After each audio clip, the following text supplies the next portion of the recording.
Bonjour à tous, cette nouvelle vidéo, vous qui me suivez, vous qui me découvrez et vous qui êtes fidèles au poste, comme moi je le suis pour vous, pour partager ensemble des choses que je mets en lumière et qui permet de soulever des questions, en tout cas des questions qu'on ne s'est pas posées avant que cela ne vienne à nous sous forme d'information qui vient vibrer à l'intérieur de nous telles des synchronicités.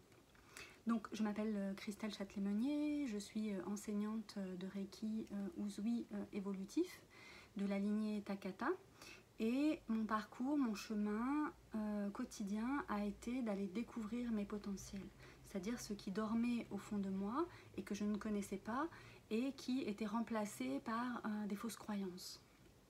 Donc ma vie a été une suite d'observations et de compréhension qui me permettent aujourd'hui de distinguer des constantes.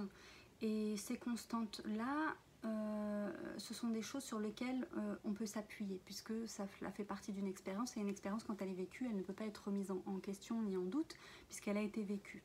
Qu'elle soit plus ou moins, elle peut être revue et corrigée en la neutralisant, c'est-à-dire en maîtrisant les forces qui la rendaient polarisée. Et donc nous pouvons rectifier des fréquences vibratoires sous forme de, par exemple, d'expériences telles les constellations familiales, pour reproduire par exemple des événements familiaux qui se sont arrêtés à un moment donné dans nos cellules et qui n'ont pas trouvé de réponse à l'instant T et qui se rejouent tels des événements répétitifs dans nos vies et qui nous qui nous embêtent. Donc je vais prendre juste un élément de cette expérience que nous vivons tous en commun et elle est justement commune à nous tous et surtout en ce moment où les énergies sont très fortes et où Mercure est rétrograde, il nous invite à rentrer à l'intérieur de nous-mêmes et d'aller observer ce qui s'y trouve. Et cela rentre en résonance et fait écho avec les situations que nous vivons actuellement tous ensemble, mais aussi personnellement, familial et dans le travail et dans différents domaines de notre vie. Donc nous avons plusieurs dimensions en nous-mêmes, la dimension du corps, dont il faudra prendre soin par le sport, l'alimentation, la nourriture. La dimension émotionnelle, puisque nous avons aussi besoin de nourriture affective, et donc si elles n'ont pas été comblées dans l'enfance, elles laissent des traces énergétiques dans notre aura et dans nos cellules. Donc le but étant de vibrer des fréquences de plus en plus élevées et d'ôter le plomb, on va dire, invisible aussi, puisqu'il y a les toxines que nous ne voyons pas à l'œil nu, nous pouvons les voir au microscope, ou quand on les évacue par différentes thérapies naturelles. Mais nous avons aussi des scories énergétiques qui sont aussi le fruit de nos émotions. Donc ces émotions ont des fréquences et des vibrations et elles sont traduites par des mots qui véhiculent cette fréquence pour pouvoir l'exprimer. Donc nous avons notre alphabet et nous avons dans cet alphabet des mots qui représentent les émotions, des mots qui représentent les sentiments, des mots qui représentent des caractéristiques, etc., etc. Donc dans cette vidéo, je vais vous proposer juste un élément et je vais le décortiquer comme cela m'arrive quand je me sens pas bien, que je regarde à l'intérieur de moi et une phrase se fait jour en moi et je vais l'observer et tirer le fil d'Ariane et en extraire, si vous voulez, la substantifique moelle. Donc je vais vous partager ce que j'ai écrit ce matin, voilà, et j'ai déroulé le tapis. Se faire du tort à soi-même, qu'est-ce que cela veut dire pour toi? Tu peux répondre à la question intérieurement ou tu peux répondre aussi sous cette vidéo. Le but étant de communiquer ensemble, collectivement, pour retrouver le chemin du bon sens. Donc pour ma part, je prends très au sérieux la parole. C'est-à-dire que quand quelqu'un me dit quelque chose, pour moi, c'est. Et j'essaye moi-même de tenir aussi ma parole. Et lorsque je ne la tiens pas, je me fais du tort finalement. Donc, seulement si j'avais des bonnes raisons. Question. Pourquoi me faire du tort, justement? Seulement si j'ai des bonnes raisons, évidemment. Donc, nous évoluons dans une société qui nous induit un certain comportement, puisque quand nous naissons, nous ne sommes pas pris en compte dans notre unicité. Mais le collectif, la société, va nous modeler en fonction de ce qu'il inclut et ce qui l'exclut, et ce qu'il exclut hein, de lui-même, cette société, cet égrégore. Et donc, je vais devoir m'adapter à mon environnement, aussi bien naturel que familial, que sociétal, que historiquement, et que religieusement, et que, etc., etc., etc. Donc, pourquoi me faire du tort si ça me nuit? Donc, je prends très au sérieux la parole. Et donc, quand je dis quelque chose moi-même, je m'y tiens. Et donc, je tiens à ce que l'autre aussi ait cette parole. Et si elle ne l'a pas, cela ne va pas me nuire forcément. Bien sûr, ça va me contrarier, mais cela ne va pas me nuire. Ça nuit plus à la personne qui joue ce rôle. Et encore, peut-être a-t-elle des bonnes raisons aussi. Parce qu'il y a un karma et nous rejouons des scènes inadaptées pour pouvoir trouver des solutions. Donc, les mots vont nous permettre de rentrer dans le monde des solutions. Donc des problèmes, il y en aura toujours, hein, et c'est normal puisque nous sommes dans un monde de dualité et notre société est duelle. Donc nous avons le noir, le blanc, voilà. Et il va falloir faire du gris et des couleurs avec tout ça. Donc pourquoi me faire du tort? Alors je vous invite, hein, si vous le souhaitez, à répondre soit sous cette vidéo, mais soit sur un papier pour vous-même, les bonnes raisons qui vous poussent justement à vous faire du tort à vous-même, mais aussi les mauvaises raisons, parce que souvent on prend des décisions parce qu'on a des peurs, parce que parfois, par exemple, je prends un exemple, certaines personnes se mettent en couple parce que la personne à l'instant T représente par exemple la sécurité pour elle. Et quand l'insécurité est passée, est-ce que la relation forcément a trouvé d'autres liens qui permettent qu'elle perdure, ou au contraire on subit la relation parce qu'on a fait un mauvais choix au départ et du coup on s'en veut, on en veut à l'autre et cette relation en fait tourne en boucle et on se venge et on fait des tours et ainsi de suite pour essayer de retrouver un équilibre intérieur, sauf que en fait c'est qu'un vol d'énergie de l'un et de l'autre puisqu'ils ne sont plus en harmonie, ne sont pas en accord dans l'ensemble. Bien sûr, on peut prendre ça comme appui et améliorer la relation, s'améliorer soi-même et permettre aussi à l'autre de s'améliorer. Et donc, je vais revenir dessus un peu plus tard, sur justement les opposés et la complémentarité. Avec les maîtres nombres que j'explique grâce au code source et auxquels je propose donc des séances code source pour mieux vous connaître, pour mieux utiliser les forces qui sont en vous et en lien avec l'univers qui entame un dialogue grâce au code source. Les codes sources sont un dialogue entre vous et l'univers. De les connaître, c'est intéressant pour mieux faire ses choix et pour mieux décider, tracer son chemin. Donc je vous invite à écrire donc les bonnes raisons et les mauvaises raisons. Donc l'ensemble de ce que je vous propose est inédit, hein. Vous ne trouverez ça nulle part ailleurs. J'ai développé ce système et petit à petit le rouleau se déroule et tout s'emboîte.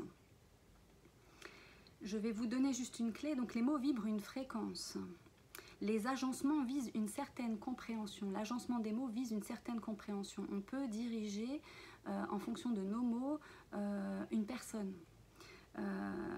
On peut utiliser des forces, des mots émotionnels, des mots sentiments pour induire quelque chose et satisfaire un désir personnel et parfois un désir collectif aussi. Il y a le plus et le moins. Donc les mots vibrent une fréquence, les agencements visent une certaine compréhension et j'appelle ça en fait une mathématique linguistique qui sont pour moi donc ce que j'ai extrait des codes sources, ce qu'ils m'ont appris finalement, parce que les codes sources c'est avant tout une expérience personnelle historique et collective et du point de vue de l'univers. Hein. C'est un dialogue que nous allons entamer qui est très très simple. Un enfant, quand il sait compter, il peut comprendre ça. Donc, je vais rentrer dans cette notion donc d'opposé et de complémentaire, et je vais vous proposer aussi donc cette petite phrase qui fait suite à se faire du tort à soi-même. Donc, si les gentilles, masculin et gentilles féminines, existent et qu'elles pratiquent cette gentillesse extrême, quand on dit à quelqu'un qu'il est trop gentil, ça m'est arrivé, il existe dans ce monde dualitaire les tout et toutes méchantes aussi. Donc ça, ne l'oublions pas, c'est quelque chose qui fait partie donc de la dualité, mais aussi de la complémentarité. Parce que parfois, il faut savoir dire non, et nous devenons le méchant pour celui qui a abusé. Mais il a abusé pourquoi? Parce que jusqu'alors, nous n'avions pas posé des limites. Donc si nous ne posons pas de limites, l'autre abuse et ne sait pas qu'il abuse. Et c'est ce qui se passe actuellement. Nous sommes abusés et nous ne sommes plus entendus dans notre plainte, puisque depuis des siècles et des siècles, nous nous sommes tus, en fait, à chaque fois que nous avons été abusés. Donc pourquoi cela ne perdurerait pas pour celui qui abuse, de continuer d'abuser encore plus, en provoquant justement ce gentil pour qu'il se réveille peut-être.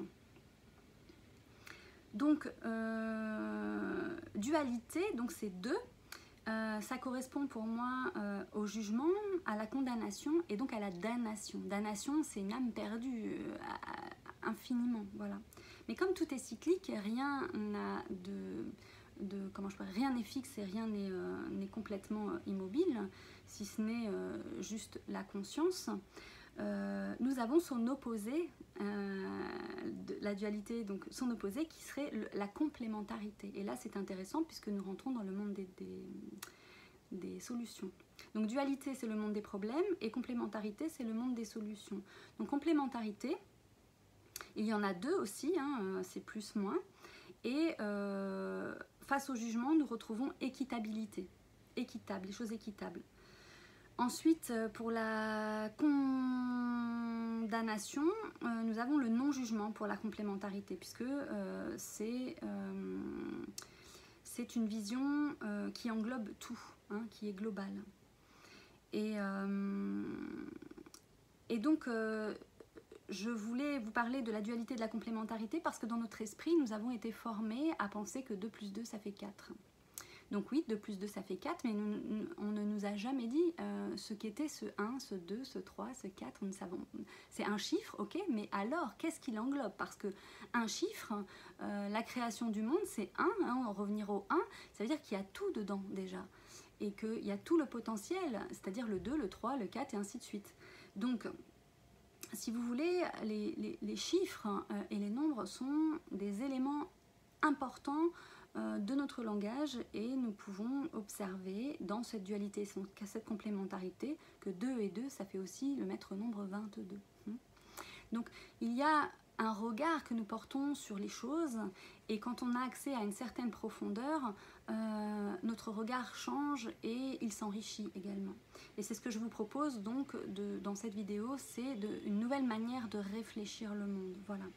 Et j'ai des outils à ma disposition tels que le Reiki évolutif qui propose un parcours en 4 niveaux. Je propose également les codes sources qui sont votre identité fréquentielle et tout ce à quoi elle vous relie, notamment vos familles d'âmes,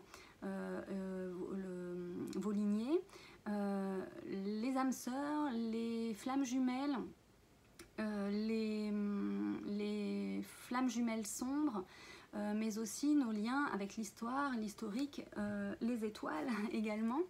Et qui répond à la question donc qui je suis, d'où je viens et où je vais. Voilà. Et notre chemin au milieu, qui sont nos choix, nos décisions. Et donc grâce à nos choix et à nos décisions, nous allons pouvoir orienter notre vie comme jamais auparavant finalement. Parce que c'est une nouvelle manière de réfléchir le monde et donc qui change complètement la conception que l'on a déjà de la vie en gardant le meilleur évidemment. Il y a toujours du bon dans chaque chose et nous allons dépouiller, décortiquer pour grandir, faire grandir la conscience, la nôtre et ceux auxquels nous sommes reliés puisque nous sommes tous venus en famille d'âme pour accomplir une mission d'âme. Donc il y a une mission d'âme personnelle, une mission d'âme collective, une mission d'âme historique, voilà, un chemin jusqu'à l'univers, qui trace jusqu'à l'univers.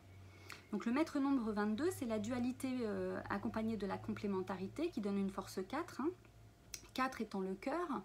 Et nous allons passer de la dualité du cœur rouge à la complémentarité du cœur vert, vert étant le rayon de l'archange Raphaël, qui est l'archange de la guérison.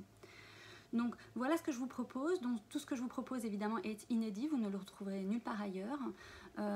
C'est un agencement précis, c'est un langage.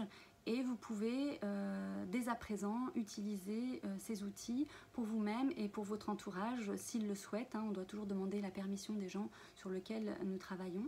Sinon c'est de la magie noire. On dit que l'enfer est pavé de bonnes intentions, mais d'où viennent ces bonnes intentions et qu'est-ce qu'elles cachent? Voilà, se faire du tort à soi-même, c'est aussi ça, ne pas savoir qui nous sommes et être sombre à l'intérieur en pensant être dans le bon, dans le juste, ce qui n'est pas toujours le cas. Donc revenir dans ce bon sens qui va nous permettre de faire du tri, du ménage à l'intérieur de soi pour mieux être en harmonie avec notre environnement, quel qu'il soit. Voilà. Donc je vous propose des séances code source. Je forme aussi maintenant au code source pour que vous puissiez aussi ouvrir les codes autour de vous, de manière à ce que cette famille grandisse et que nous apportons ces nouvelles fréquences vibratoires, puisque chaque personne qui s'ouvre à cette nouvelle dimension rayonne une nouvelle qualité d'énergie qu'elle va rendre disponible. Nous ne prenons plus d'énergie aux autres, mais au contraire nous générons notre propre énergie et ça change tout. Parler de l'énergie libre et gratuite, en fait, c'est de produire sa propre énergie. Comme on la produit lorsque l'on pratique le yoga, un sport, un chant, nous générons une qualité d'énergie qui nous remplit, qui nous comble, plutôt que d'aller se combler envers les autres en leur prenant leur énergie, leurs émotions, leur attention. Voilà. Donc c'est devenir autonome et indépendant, et c'est ce que propose le Reiki évolutif, la lignée de Takata, et que j'ai suivi et que vous pouvez aussi suivre à votre tour. Ce n'est pas une vérité en soi, il y a autant de vérités que de personnes, mais c'est un chemin qui nous permet de rencontrer notre potentiel et de pouvoir offrir le meilleur de soi-même. Voilà. Donc ce parcours est en 4 degrés, vous pouvez aller voir sur le site www.instant-reiki.com.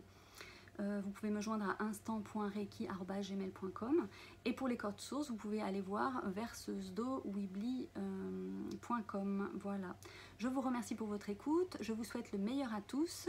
Nous sommes tous embarqués sur le même bateau, toutes les émotions que nous vivons collectivement, nous les vivons tous aussi individuellement avec la charge qui nous incombe, suivant la fréquence de notre âme et le chemin qu'elle a à parcourir dans cette incarnation.